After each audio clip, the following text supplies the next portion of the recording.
அனைவருக்கும் அன்பு வணக்கம். நான் தான் உங்கள் விஜய் பாய். ஓகே, நம்ம விஜய் பாய் ஹோம்மேட் என்டர்பிரைஸோட உரிமையாளர்.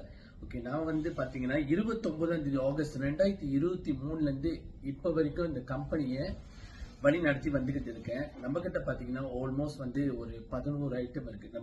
நம்ம என்ன ப்ராடக்ட் கொண்டு வந்தோம் அப்படின்னு பாத்தீங்கன்னா நம்மளோட புளிச்சக்கீரை தாங்க கொண்டு வந்தோம். நம்ம கம்பெனில நம்ம புளிச்சக்கீரையும் இடி சம்பல் தான் கொம்போவா எடுத்துட்டு வந்தோம்.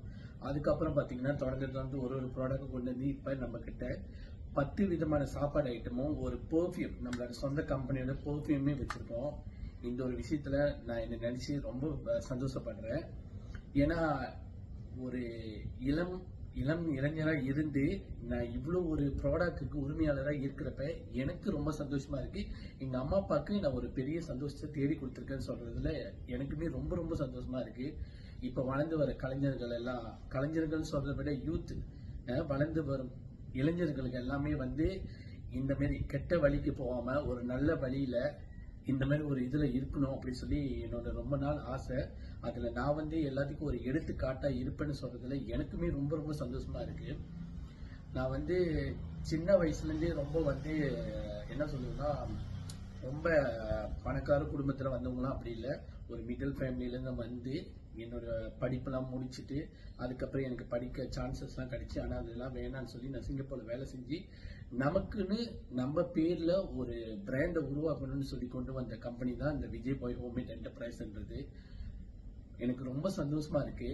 என்னை இந்த அளவுக்கு கொண்டு வந்ததுக்கு ஒரு 4-5 பேர் எனக்கு பின்னாடி பேக்ரவுண்டா இருந்து எனக்கு ஒரு தூணா இருந்து எனக்கு ஹெல்ப் பண்ணியிருக்காங்க. அவங்களுக்கு இந்த நேரத்துல நான் ரொம்ப ரொம்ப நன்றி சொல்லிக்கிறேன். ஏன் பாத்தீங்கன்னா அவங்க தான் என்னை ஒரே ஒரு வாட்டி சொன்னாங்க, இடிசம்பளம் கொஞ்சம் செஞ்சு கொடு, சாப்பிட்டு பாக்குறோம் அப்படின்ட்டு. சாப்பிட்டு பார்த்துட்டு இவ்வளவு நல்லா செய்றீங்களே, இதே செஞ்சு நீங்க பாட்டில்ல கொண்டு வந்தா ரொம்ப நல்லா இருக்குமே, நிறைய பேர் வாங்குவாங்களே, சப்போர்ட் பண்ணுவாங்க அப்படின்னு சொன்னாங்க. இப்ப நானுமே முடியுமா அப்படின்னு நினைச்சு கொண்டு வந்தேன். ஆனா இன்னைக்கு இந்த கம்பெனி இந்த அளவுக்கு எழுஞ்சு நிக்கிறப்ப எனக்கு ரொம்ப சந்தோஷமா இருக்கு. ஆல்மோஸ்ட் 3 வருஷம் இந்த ஜேர்னில வந்துட்டேன். அதுக்கப்புறம் பாத்தீங்கன்னா நம்ம ஆல்மோஸ்ட் கேட்டரிங்கும் செஞ்சுட்டு இருக்கோம். ஆல்மோஸ்ட் ஒரு 15 இயர்ஸா நம்ம கேட்டரிங் செஞ்சுக்கிட்டு இருக்கோம். ஆனா அது அம்மா அப்பா பேர்ல வச்சு செஞ்சுக்கிட்டு இருந்தோம். இப்ப கம்பெனி பேர் மாற்றம் ஆகி நம்ம பேர்லயே நம்ம இதை பண்ணிக்கிட்டு இருக்கோம். எனவே வளர்ந்து வரும் இளைஞர்களுக்கு நான் என்ன சொல்றேன் அப்படின்னாக்கா, கெட்ட வழியில போகாம எல்லாருமே நல்ல வழிக்கு வரணும். அதாவது இந்த மாதிரி ஒரு இதுல நல்ல வழிக்கு வரணும் அப்படின்னு சொல்றேன். உங்களுக்குன்னு ஒரு அஸ்திவாரத்தை போட்டு வச்சுக்கோங்க. உங்களுக்குன்னு ஒரு அஸ்திவாரம்னு இருக்கணும். இருந்தாதான் அது உங்களை பெத்த அம்மா அப்பாவுக்கு ஒரு நல்ல பேர் தேடி கொடுக்கும் நான் நினைக்கிறேன். எனவே தேங்க்யூ காய்ஸ். இந்த வேலையில ஆர்டி ஏஷாக்கு நான் மிகவும் நன்றி சொல்லிக்கிறேன். என்னைய இந்த இடத்துல சூஸ் பண்ணி இந்த ஒரு அவார்டு கொடுக்கறதுக்கு, என்னை சூஸ் பண்ணதுக்கு எனவே தேங்க்யூ ஸோ மச் ஆர்டி ஏஷா ஹோல்டிங்ஸ்க்கு ரொம்ப ரொம்ப நன்றி. Thank you guys. பாய்.